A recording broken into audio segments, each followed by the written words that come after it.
तस्वीर में जो आप जिन लोगों को देख रहे हैं ये अफ़गानिस्तान के लोग हैं, अफ़गानिस्तान के मुजाहिद जो आज अफ़गानिस्तान पर हुकूमत कर रहे हैं। बहुत सारे लोग उसमें से शायद यहाँ भी नज़र आए हैं। हम जो बात कर रहे थे, अफ़गानिस्तान ने 2021 में वो आज़ाद हुआ। बड़ी लंबी लड़ाई लड़नी पड़ी थी अफ़गानिस्तान के लोगों को। 20 साल तक तालिबान के 30,000 सैनिक थे सिर्फ, और दूसरी तरफ दुनिया थी। पूरी दुनिया एक तरफ थी। ये दुनिया की अब तक की सबसे बड़ी जंग हम कह सकते हैं। जो मुल्क फ़ौज के साथ उस जंग में शामिल नहीं थे वो दूसरी तरह से मदद कर रहे थे इत्तेहादियों की, अमेरिकी जो अलायंस था उनके लोगों की। बाकी दुनिया के तकरीबन 46 मुल्क हमले कर रहे थे तालिबान के ऊपर। तालिबान 20 साल तक लड़ते रहे और फिर 15 अगस्त 2021 को उन्होंने मार के भगाया अमेरिका और नेटो की सेना को। अब एक जो बड़ी खबर हम आपको बताने वाले हैं, दरअसल उसके लिए ये बात हो रही है आज इस वीडियो में। जब 15 अगस्त 2021 को तालिबान हुकूमत में वापस आ गए तो दुनिया भर के मीडिया ने, भारत के मीडिया समेत, बवाल खड़ा कर दिया। बहुत हंगामे किए कि ये मुल्ला लोग हुकूमत में आ गए हैं और अब अफ़गानिस्तान एक बार फिर से आतंक का गढ़ बन जाएगा और ये लोग दुनिया भर में अशांति फैला देंगे, आतंकवाद फैलाएंगे, धमाके कराएंगे।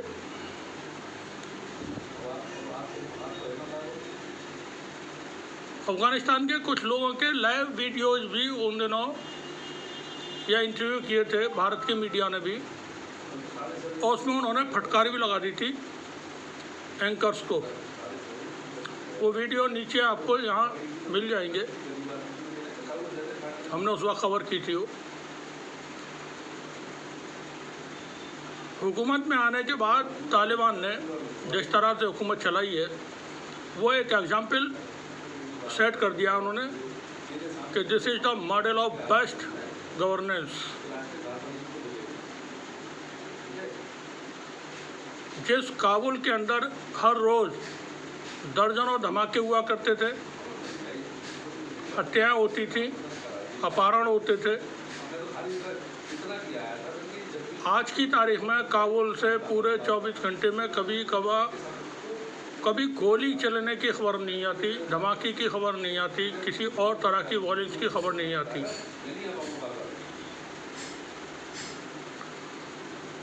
दो 2023 में पिछले साल अफ़गानिस्तान की हुकूमत ने, तालिबान की हुकूमत ने काबुल में भीख मांगने वाले यानी भिखारियों को पकड़वाया। उनकी तादाद 14,000 से ज़्यादा थी। तालिबान ने उनकी स्क्रूटनी की कि इसमें ऐसे भिखारी कौन है जो सच में बहुत परेशान है और अपनी परेशानियों की वजह से भीख मांगने के लिए मजबूर है। अब बाकी वो जो भिखारी बन करके, उनके हालात ऐसे नहीं हैं लेकिन भिखारी बन करके घूम रहे हैं। तकरीबन 4,000 कुछ लोग ऐसे थे जो सच में बहुत परेशान थे, जिनके पास खाने पीने पहनने रहने के लिए कुछ भी नहीं था, और बाकियों को कहना चाहिए वो मुस्तंडे थे। अफ़गानिस्तान की हुकूमत ने उन बाकी लोगों को जो मुस्तंडे थे सबको जेल में डाल दिया, और जो हालात से परेशान थे, गरीब थे, मजबूर थे, उन सब के लिए उन्होंने बंदोबस्त किया परमानेंट। और वो बंदोबस्त इस तरह का था कि सभी के लिए जो मंडी कहलाती है या बाज़ार, उसमें स्टॉल दिलवाए, पैसा दिया और व्हाट्सएप नंबर दिए। अगर आपसे किसी तरह की कोई भी रिश्वत मांगे, कोई वसूली करने आए, तो आप इस नंबर पर कॉल करके या मैसेज करके अधिकारी को जानकारी दें।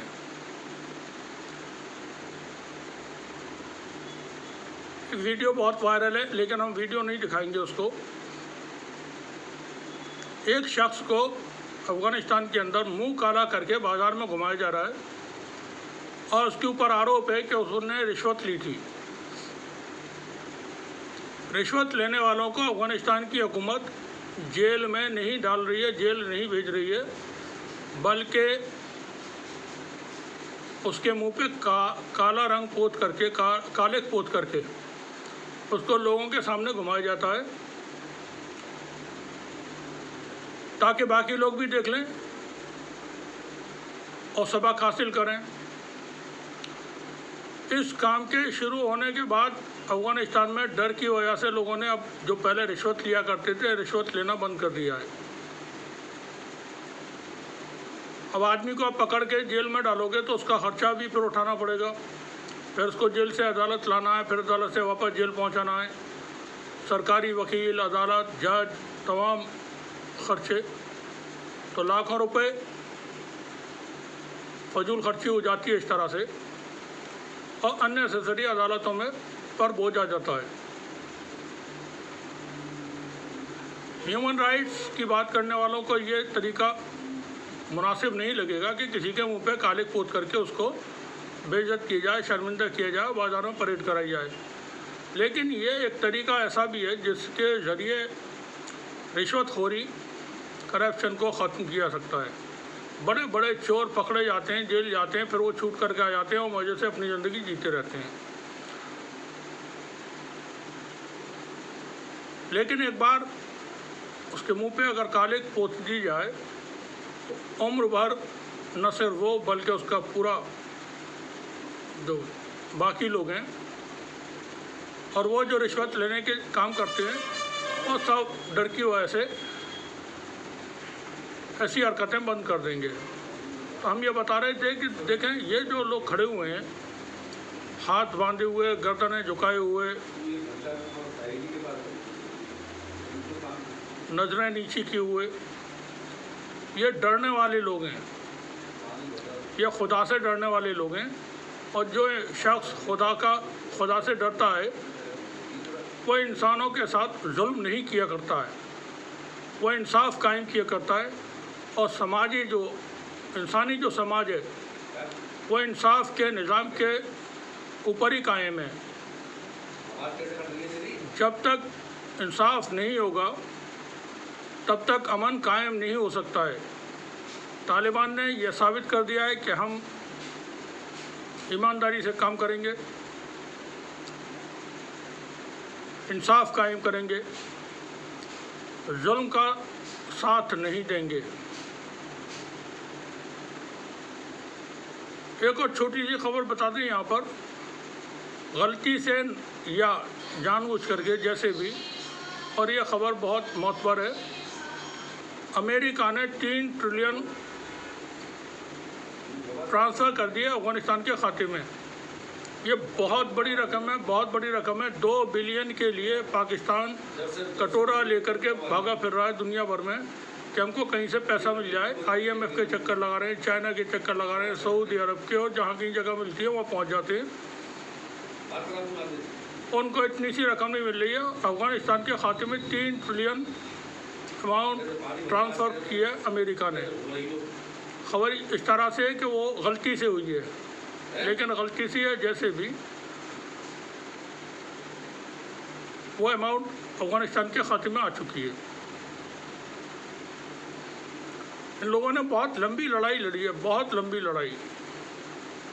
जैसा हम बता रहे थे, पूरी दुनिया एक तरफ थी और 30,000 तालिबान के लोग एक तरफ थे। उनके पास कुछ भी नहीं था, सिर्फ उनके भरोसे और अल्लाह के ऊपर उनके भरोसे के अलावा। और फिर उनको कामयाबी मिली, अमेरिका को बेइज्जत होकर के, शर्मिंदा होकर के भागना पड़ा, जैसे शेख हसीना वाजिद को बांग्लादेश छोड़ करके भागना पड़ा है।